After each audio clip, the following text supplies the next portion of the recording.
Yung si Bibi, yung magaling mag-canva, mag-hairstyle. Galing ng bata nito. Galing natutunan.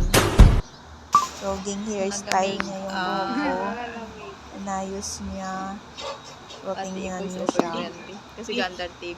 Ganda pa naman ito. So, abang naupo ako, ayos niya yung buhok ko. Tapos gulat ako sa camera, nakikita ko siya. Marunong pala siya. Yun. May ganyan yung mga bata. May mga ganyan yung mga bata na marunong siya. Marunong din magsaing. Yung mga kanansa ng magulang niya ba? Tulog talaga siya kanina. Nag-kwan din ng bahay. Kanina pa yan. Kuha na namin. Napag-iwanan sa bahay. Galing yung bata. Ngayon, Si Jung Dre yung na naman mga matulog. ibang bata na Iwanan ko. hindi magaling pag once Baka hindi na magkasya. Doon yata kay third. iniwanan Busy sila. lang. Hindi lagi.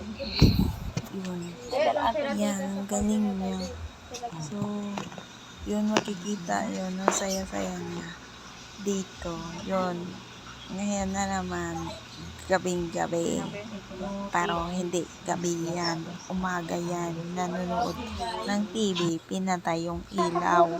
So, baka may multo makikita nyo dyan yung diwata.